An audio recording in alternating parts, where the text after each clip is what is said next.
Y estamos aquí, tengo una invitada de lujo, su nombre es Sara Forden, es periodista y ha cubierto la industria de la moda italiana desde Milán durante más de 15 años. El nombre de repente no te puede sonar, pero te va a sonar cuando te cuente que es su libro, La casa de Gucci, historia sensacional de asesinato, locura, glamour y avaricia, fue el que inspiró la película La casa de Gucci que estamos viendo ahora con Lady Gaga, Al Pacino, Jared Leto y todas estas personas. Ella ahora reside en Washington, D.C. con Bloomberg News, liderando un equipo que cubre el cabildeo y los desafíos que enfrentan las grandes empresas de tecnología como Amazon, Facebook y Google.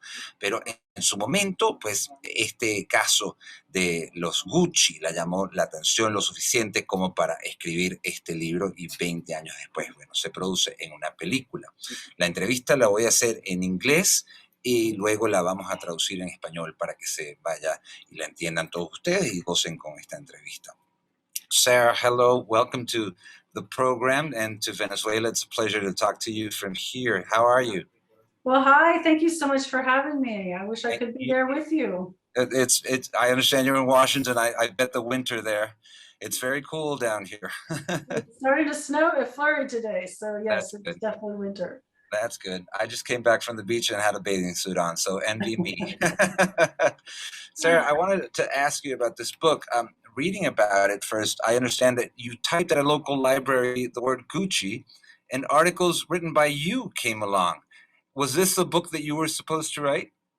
This is exactly what happened. I had been wanting to write a book for years, and every year, in January, I'd write my New Year's resolutions or intentions, and I would say, I want to write a book. But as you said, I'm a periodista. I deal in facts. I knew I wasn't going to write a novel, and I didn't know what I was going to write about.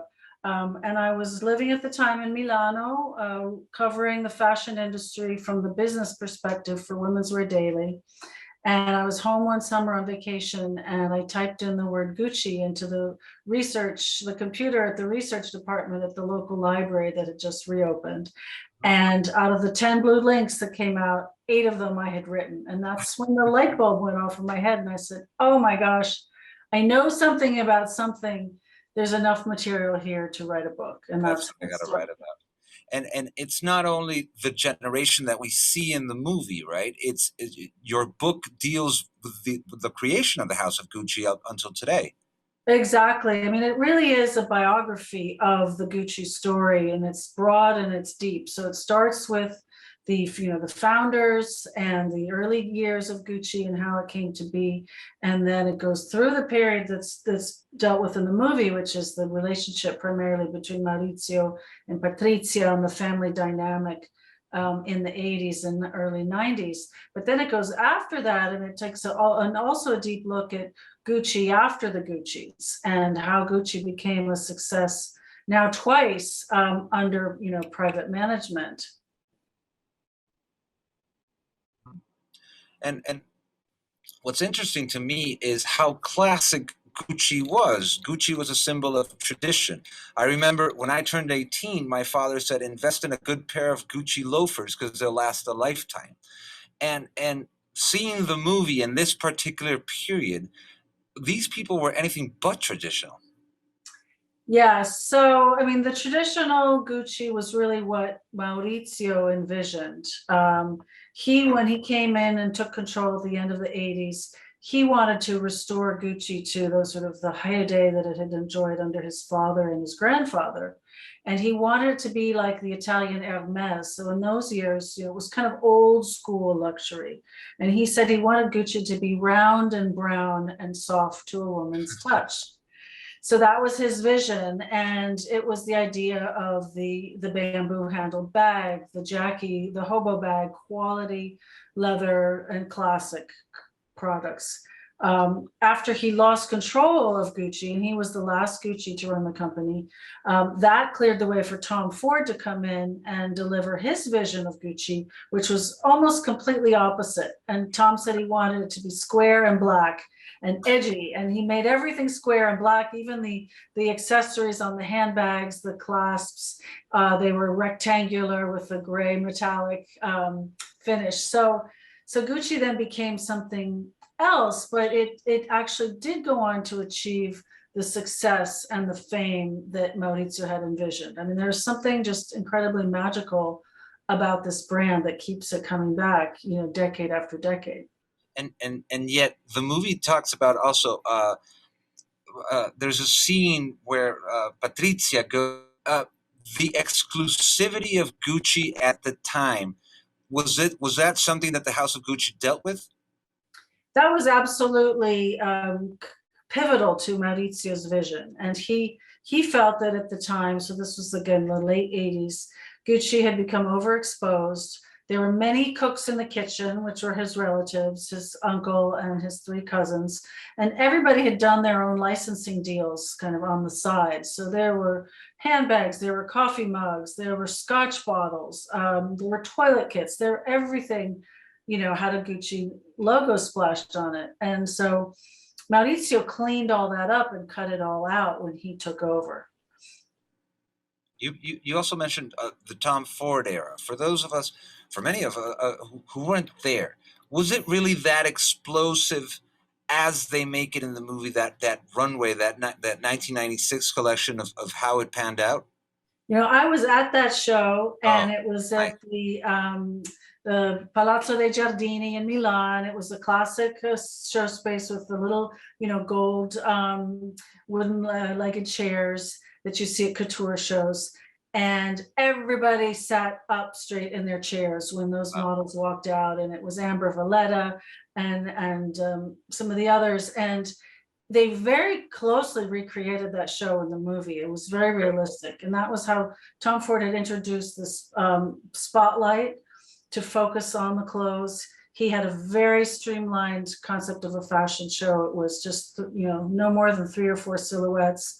And that show just blew it out of the park. And at that point, all the buyers, you know, were in the front row. They all wanted to buy Gucci. So it was really revolutionary. It was a real turning point for the brand.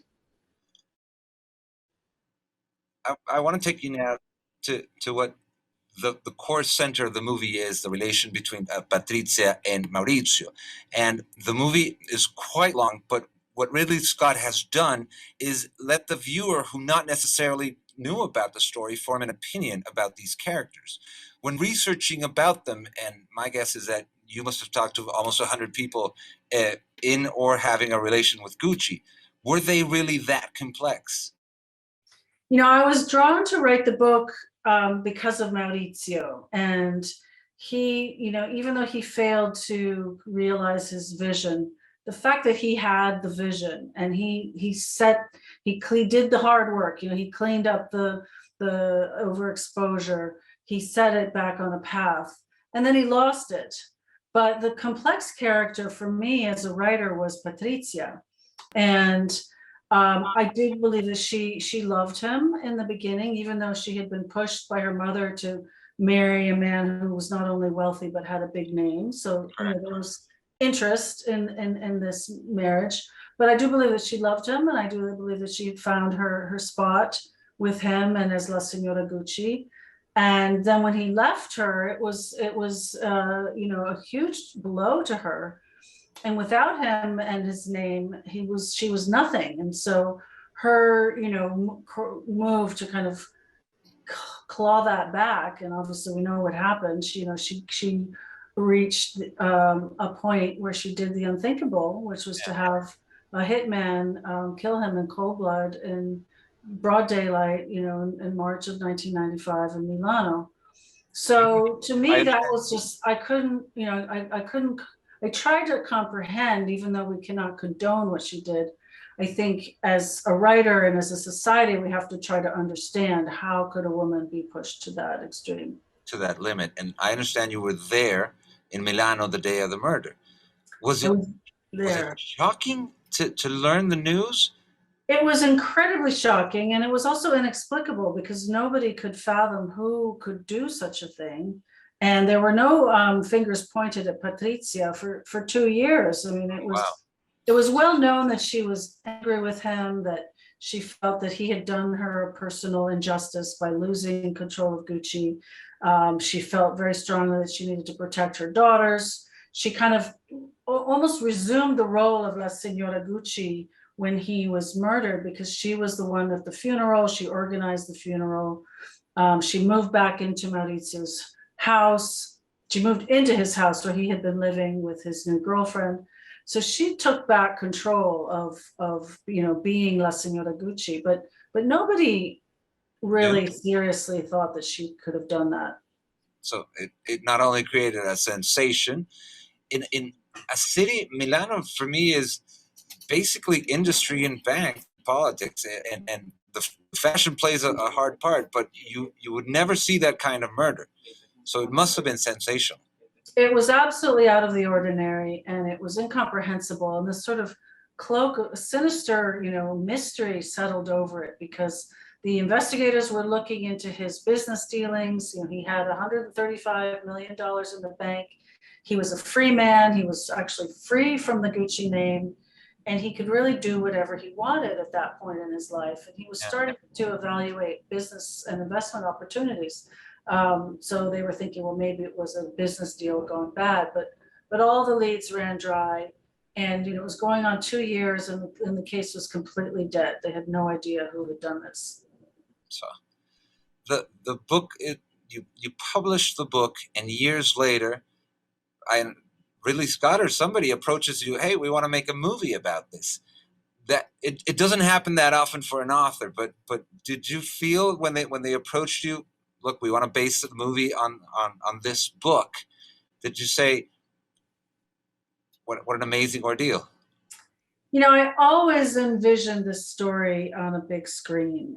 As I was writing it, I thought, oh my gosh, this is an epic tale. There were scenes that, as I was writing them in the book, I could visualize them on a screen. But I never imagined in a million years that a director of the caliber of Ridley Scott would take up this story. I mean, I do feel that it's a strong story, and it merits strong treatment.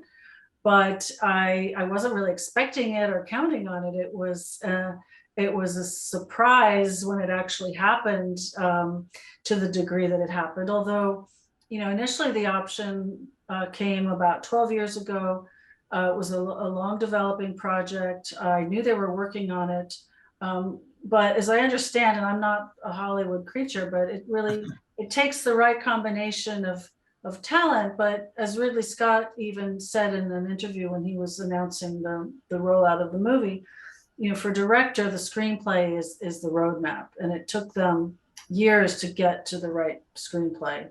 And yeah, go ahead. Did you collaborate with the screenplay? I was invited to consult on the screenplay. I worked with the screenplay writer, who's a young Italian writer named Roberto Bentivegna, very talented.